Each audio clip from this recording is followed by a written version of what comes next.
8वां सर्ग। राजा का पुत्र के लिए अश्वमेध यज्ञ करने का प्रस्ताव और मंत्रियों तथा ब्राह्मणों द्वारा उनका अनुमोदन। संपूर्ण धर्मों को जानने वाले महात्मा राजा दशरथ ऐसे प्रभावशाली होते हुए भी पुत्र के लिए सदा चिंतित रहते थे। उनके वंश को चलाने वाला कोई पुत्र नहीं था। उसके लिए चिंता करते करते एक दिन उन महामनि नरेश के मन में यह विचार हुआ कि मैं पुत्र प्राप्ति के लिए अश्वमेध यज्ञ का अनुष्ठान क्यों न करूं।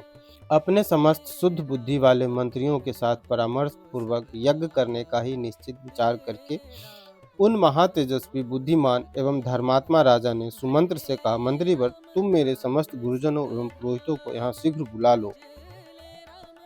तब शीघ्रता पूर्वक पराक्रम प्रकट करने वाले सुमंत्र तुरंत जाकर उन समस्त वेद विद्या के पारंगत मुनियों को वहां बुलाए। सुयज्ञ, वामदेव, जाबाली, काश्यप, कुल पुरोहित वशिष्ठ तथा और भी जो श्रेष्ठ ब्राह्मण थे, उन सब की पूजा करके धर्मात्मा राजा दशरथ ने धर्म और अर्थ से युक्त यह मधुर वचन कहा। महर्षियों, मैं सदा पुत्र के लिए विलाप करता रहता हूँ। उसके बिना इस राज्य आदि से मुझे सुख नहीं मिलता। अतः मैंने यह निश्चय किया कि मैं पुत्र प्राप्ति के लिए अश्वमेध द्वारा भगवान का यजन करूं। मेरी इच्छा है कि शास्त्रोक्त विधि से इस यज्ञ का अनुष्ठान करूं। अतः किस प्रकार मुझे मेरी मनोवांछित वस्तु प्राप्त होगी, उसका विचार आप लोग यहाँ करें। राजा के ऐसा कहने पर वशिष्ठ आदि सब ब्राह्मणों ने बहुत अच्छा कहकर उनके मुख से कहे गए पूर्वोक्त वचन की प्रशंसा की। फिर वे सभी अत्यंत प्रसन्न होकर राजा दशरथ से बोले, महाराज, यज्ञ सामग्री का संग्रह किया जाए, भूमंडल में भ्रमण के लिए यज्ञ संबंधी अश्व छोड़ा जाए तथा सरयू के उत्तर तट पर यज्ञ भूमि का निर्माण किया जाए। तुम यज्ञ द्वारा सर्वथा अपनी इच्छा के अनुरूप पुत्र प्राप्त कर लोगे, क्योंकि पुत्र के लिए तुम्हारे हृदय में ऐसी धार्मिक बुद्धि का उदय हुआ है। ब्राह्मणों का यह कथन सुनकर राजा बहुत संतुष्ट हुए। हर्ष से उनके नेत्र उज्ज्वल हो उठे। वे अपने मंत्रियों से बोले, गुरुजनों की आज्ञा के अनुसार यज्ञ की सामग्री यहाँ एकत्र की जाए। शक्तिशाली वीरों के संरक्षण में उपाध्याय सहित अश्वों को छोड़ा जाए।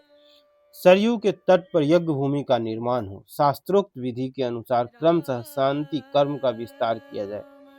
यदि इस श्रेष्ठ यज्ञ में कष्टप्रद अपराध बन जाने का भय न हो तो सभी राजा इसका संपादन कर सकते हैं, परंतु ऐसा होना कठिन है, क्योंकि विद्वान ब्रह्म राक्षस यज्ञ में विघ्न डालने के लिए छिद्रा ढूंढा करते हैं। विधिहीन यज्ञ का अनुष्ठान करने वाला यजमान तत्काल नष्ट हो जाता है। अतः मेरा यह यज्ञ जिस तरह विधि पूर्वक संपन्न हो सके वैसा उपाय किया जाए।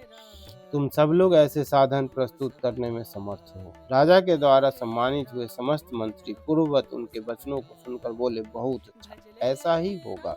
इसी प्रकार वे सभी धर्मज्ञ ब्राह्मण भी नृप श्रेष्ठ दशरथ को बधाई देते हुए उनकी आज्ञा लेकर जैसे आए थे वैसे ही फिर लौट। उन ब्राह्मणों को विदा करके राजा ने मंत्रियों से कहा, पुरोहितों के उपदेश के अनुसार इस यज्ञ को विधिवत पूर्ण करना चाहिए।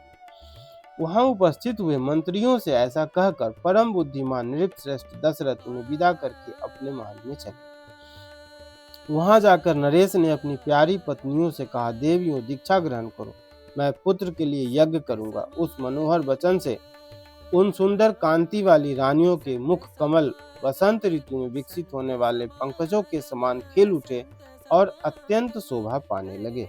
इस प्रकार वाल्मीकि निर्मित आर्ष रामायण आदि काव्य के बाल कांड में 8वां सर्ग पूरा हुआ। जय श्री राम।